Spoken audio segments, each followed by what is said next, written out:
आज आपण बघतोय प्रिपोजिशन्स म्हणजे काय आणि ती कशी वापरायची. आता तुम्ही प्रिपोजिशन्स म्हणजे काय, तर वर्ड प्लेस्ड बिफोर नाउन और pronoun and shows some relationship between that. म्हणजे काय, तर नाउन किंवा प्रोनाउनच्या आधी वापरलं जातं आणि ते त्याचं रिलेशन दाखवतं. फॉर एक्झाम्पल, नाउन्स काय असतात, persons, places, animals and things. म्हणजे Cadbury, mango, apple, tree, book, हे सगळे नाउन्स आहेत. Persons, places, animals and things. पर्सनमध्ये वुमन, मॅन, प्लेसेसमध्ये पार्क, स्कूल हे असू शकतं. ॲनिमल्समध्ये wild animals, then stray animals, असं कुठलंही गोष्ट असू शकते. आणि थिंग्स म्हणजे ज्या गोष्टी आपण काउंट करतो. आणि प्रोनाऊन म्हणजे I, we, you. So I am, you are, he, she, they. आपण जे पाठ करतो ते प्रोनाऊन आहे. तर आपण हे आता इंग्लिशमध्येच लक्षात ठेवूया, जर आपलं मराठी ग्रॅमर कच्चं असेल तर. कारण माझं मराठी ग्रॅमर कच्चं होतं, पण मी जे शिकले ते जर्मनमध्येच लक्षात ठेवलं.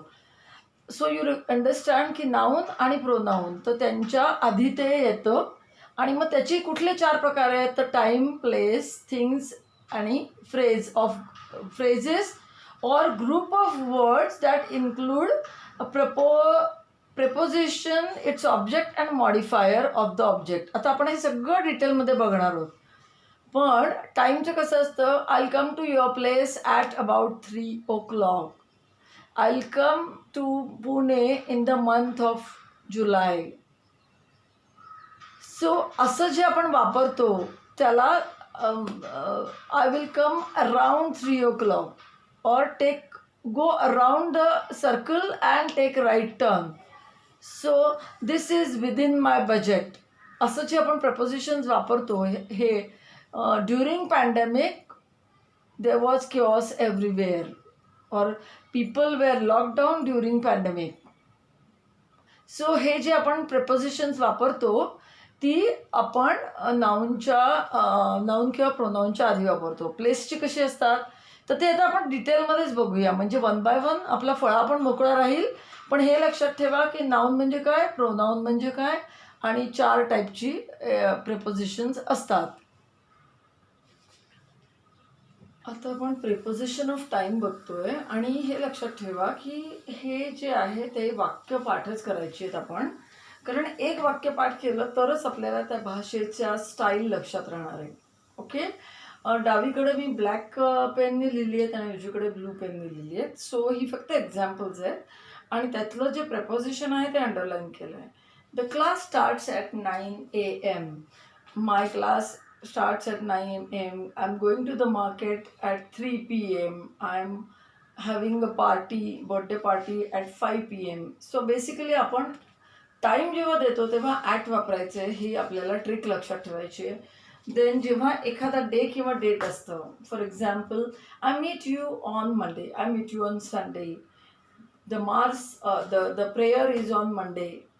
सो जेव्हा डेट येतं, Sunday, Monday, Tuesday, Wednesday, Thursday, Friday, Saturday, असं डे आला की त्याला ऑन घालायचं. सो एक वाक्य लक्षातच ठेवा, I meet you on 5th of December. So date आली इथे. Then Sita was born on 20th July 2001. So she was born on. So born आलं की ऑन येतं. Sita was born in 2001. So month आलं की इन येतं. सो ही वाक्यच लक्षात ठेवा, कारण देर इज नो ऑप्शन. 4 वेळा 5 वेळा ते वाक्य म्हणलं, जोपर्यंत तुम्हाला हे लक्षात राहत नाही की at 9 AM, on Monday, on 5th of December, on 20th of July, तोपर्यंत ते म्हणत राहायचं, जेणेकरून तुमचा हा सेकंड नेचर होईल. म्हणजे बाय डिफॉल्ट तुम्ही हे बोलाल. ओके. तुम्हाला विचार नाही करावा लागणार. आणि फ्रॉम इतके टू तितके, म्हणजे इतके वाजूनपासनं तितक्या वाजेपर्यंत असं म्हणायचं असेल तर फ्रॉम अँड टू असं म्हणतात. The lunch break is from 12:30 to 1 PM. Okay. Then they will not come until I go. So until is also a preposition ज्याचा अर्थ आहे जोपर्यंत. They will not come until I go. I want to leave before lunch. म्हणजे लंचच्या आधी मला इथून जायचं आहे. I want to leave after lunch. So आज आपण ही preposition बघितली, at, on, in, from, to until, before and after.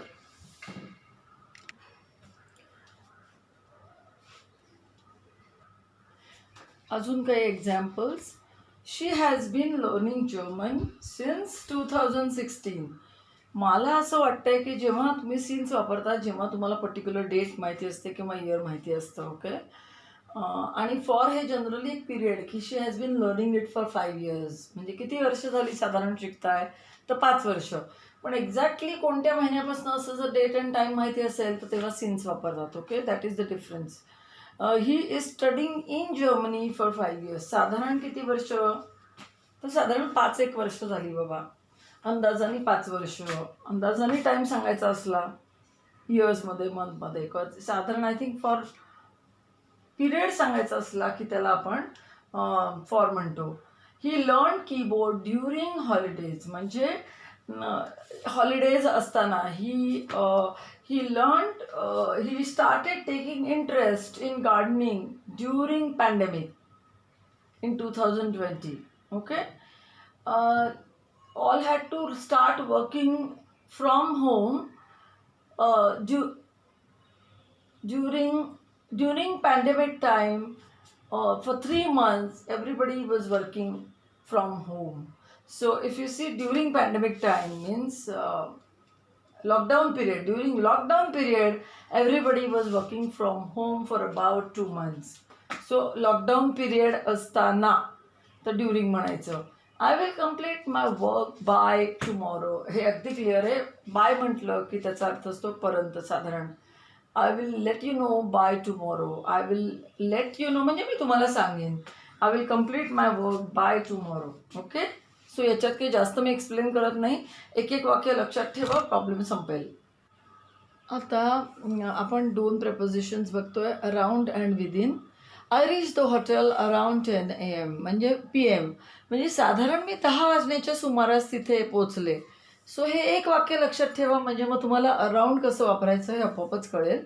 Ram will submit his project within 2 days, म्हणजे बॉस रामला विचारतो, काय रे तुझं काम झालं का, तुला जे काम दिलं होतं की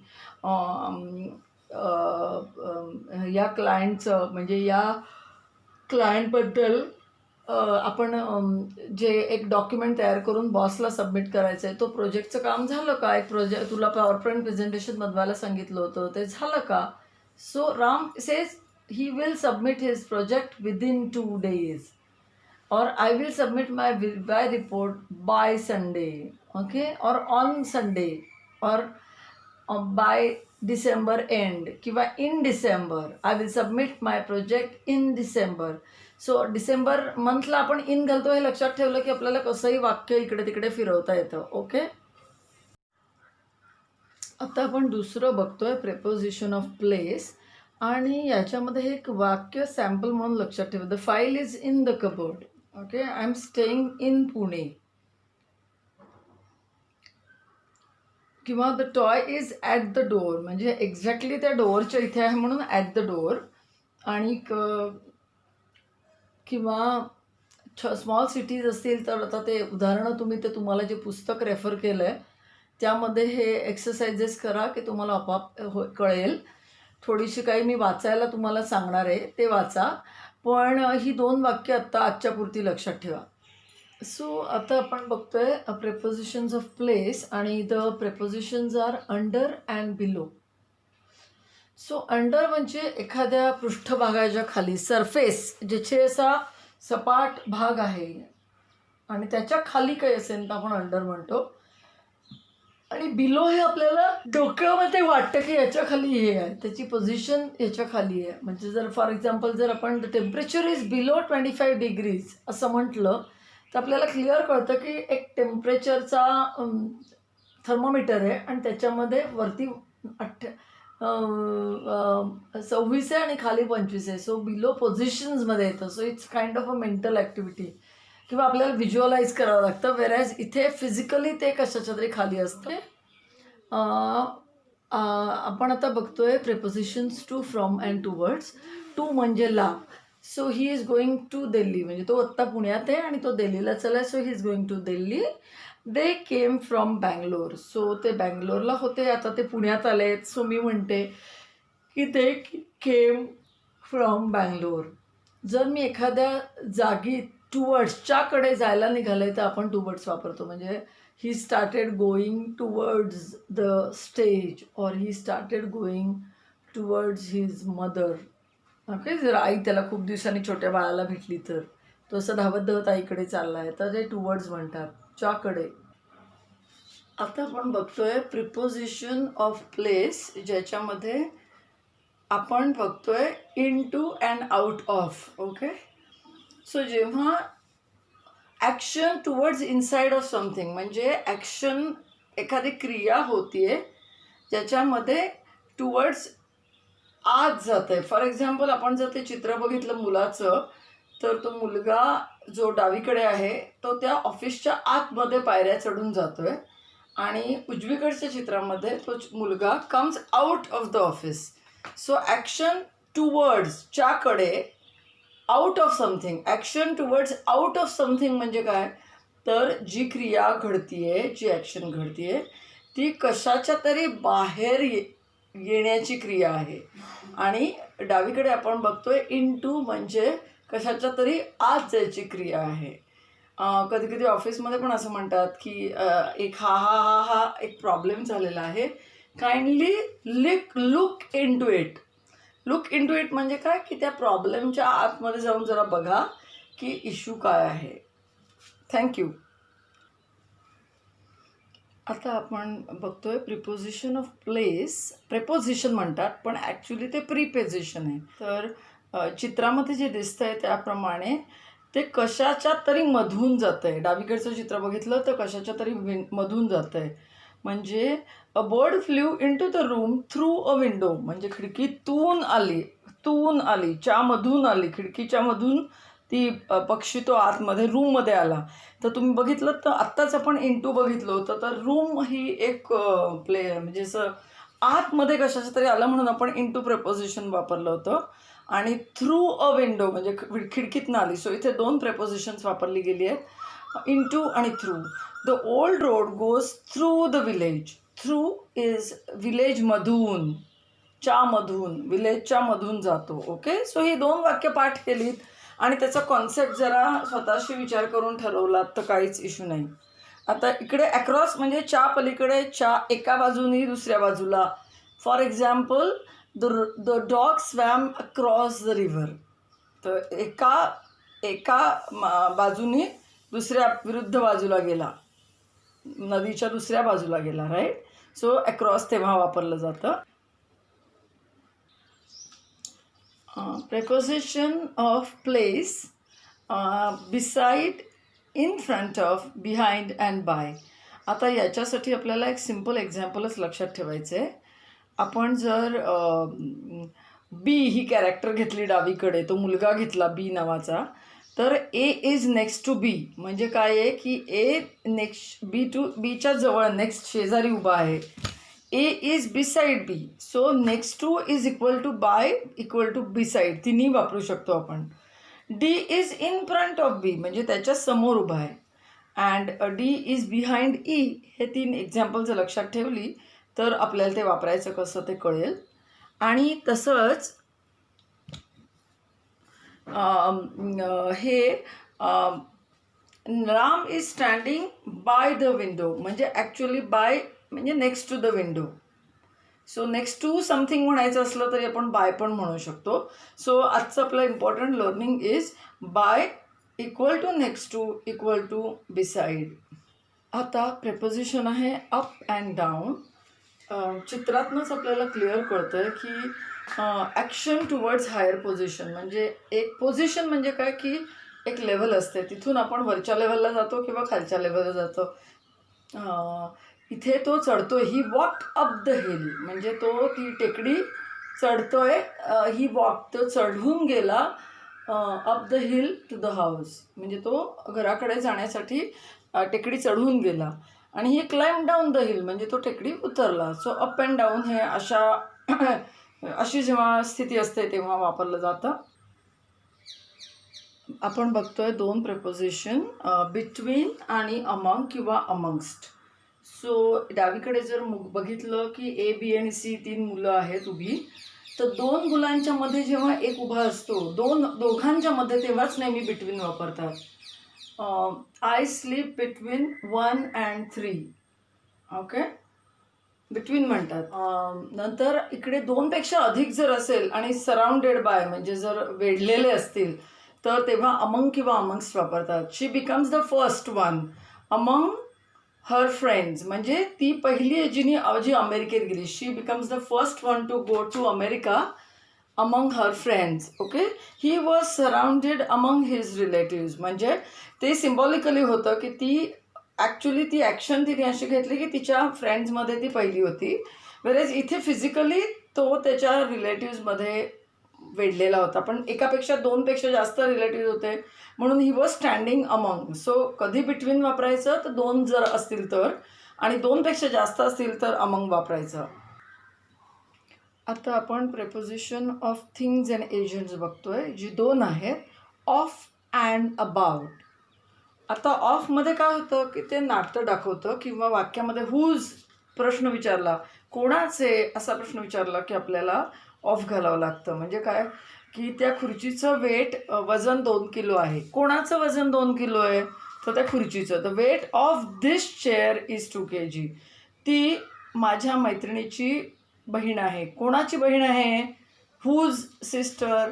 माय friend's sister. So she is a sister of my friend.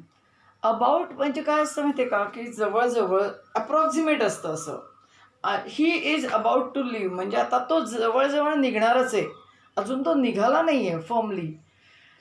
I am going to reach there at about 5 o'clock, म्हणजे मी काय एक्झॅक्टली 5 वाजता तिथे पोचणार नाही आहे, पण साधारण 5 वाजता 5 पर्यंत पोचणार आहे. ओके, सो हे प्रेपोजिशन्स आपल्याला सगळे लक्षात ठेवावे लागणार आहेत आणि त्यांची काही उदाहरणं लिहून काढावी लागणार आहेत मनानी, आणि काही आपण त्या पुस्तकातनं सोडवणार आहोत. आता आपण बघतोय प्रेपोजिशनल फ्रेजेस. म्हणजे काय तर it's a group of words, म्हणजे त्याच्यामध्ये खूप वर्ड्स असतात, त्याच्यामध्ये एक प्रेपोजिशन असतात. आपण प्रेपोजिशन कुठली शिकलो की in, of, under, about, he prepositions आहेत. विथ, इन टू, ही जी सगळी प्रेपोजिशन्स आहेत, तशी प्रेपोजिशन एक असतं आणि त्या प्रेपोजिशनला ते प्रेपोजिशन कंट्रोल करतं एका ऑब्जेक्टला, आणि ते ऑब्जेक्ट जे असतं ते त्याच्यासाठी जी विशेष माहिती सांगतं ते पण ॲडिशनल डिस्क्रिप्शन जे ऑब्जेक्टचं असतं ते, म्हणजे हे 3 गोष्टी असतात. पण सो बेसिकली मला जे समजले त्याप्रमाणे प्रेपोजिशनल फ्रेजेसमध्ये एक प्रेपोजिशन असतं आणि एक ऑब्जेक्ट असतं, जे ऑब्जेक्ट नाऊन किंवा गेरुंड असतं, आणि त्या ऑब्जेक्टला अजून मॉडिफाय करणारं म्हणजे त्याच्याबद्दल जास्त काहीतरी सांगणारं एक ॲडजेक्टिव्ह असतं. पण ॲडजेक्टिव्ह असेलच असं नाही. आता हे कॉन्सेप्च्युअली आपल्याला कळलं आहे. आपण याचं चिंतन आणि मनन वहीमध्ये लिहून करायचं आहे. असं लिहायचं आहे, प्रेपोजिशनल फ्रेज इक्वल टू एक प्रेपोजिशन, एक ऑब्जेक्ट आणि एक एक ॲडजेक्टिव्ह फॉर दॅट ऑब्जेक्ट. हे 3 आहे. हा पहिला कॉन्सेप्ट डोक्यात क्लिअर करून घ्या. आपण प्रेपोजिशनल फ्रेज बघतोय. त्याचं आता आधीच्या लेसनमध्ये आपण बघितलं, लेसन 132मध्ये, की त्याची डेफिनेशन काय आहे. आता आपण त्याचं एक एक्झाम्पल घेतलं आहे. All eyes were locked on the giant screen, म्हणजे सगळ्यांचे डोळे त्या मोठ्या भव्य अशा स्क्रीनवर खेळलेले होते. So what we are doing is, preposition कुठलं यातलं तर ऑन. मग ऑनला प्रश्न विचारला व्हॉट, कारण व्हॉट मिळालं की आपल्याला नाऊन किंवा ऑब्जेक्ट मिळतं. सो ऑन व्हॉट, तर स्क्रीन, म्हणून screen is the noun which is governed by the preposition on. आणि स्क्रीन या नाऊनची जास्त माहिती जी सांगतो that is adjective. The giant is the adjective. And if you see the complete group of words on the giant screen, that becomes a prepositional phrase. Okay, थोडंसं grammar अवघड होतं आहे, पण आधी आपण हे वहीत लिहून घेऊया की प्रेपोजिशनल फ्रेजचा उपयोग काय आहे. तर ते ॲडजेक्टिव्ह म्हणून काम करतं आणि नाऊनला बदलतं, किंवा ॲडव्हर्ब म्हणून काम करतं आणि ॲडव्हर्ब्सला बदलतं. आता आपल्याला माहिती की ॲडजेक्टिव्ह म्हणजे काय, तर नाऊनबद्दल जे जास्त माहिती सांगतं त्याला आपण ॲडजेक्टिव्ह म्हणतो. आणि ॲडव्हर्ब म्हणजे how, when, what, where, which याचं उत्तर जिथून मिळतं त्याला आपण ॲडव्हर्ब्स असं म्हणतो. सो आता आपण याची एक एक उदाहरणं बघूया. आपण एक उदाहरण घेतलं आहे, please by the towel with designs. आता यातलं प्रेपोजिशन शोधलं तर आहे विथ, आणि डिझाईन हे ॲडजेक्टिव्ह आहे. तर हे एक्झाम्पल्स थोडी लक्षात ठेवा, हे थोडं कठीण आहे, हे लक्षात राहील असं नाही, पण अजून एक दोन उदाहरणं नुसती पाठ करून ठेवा.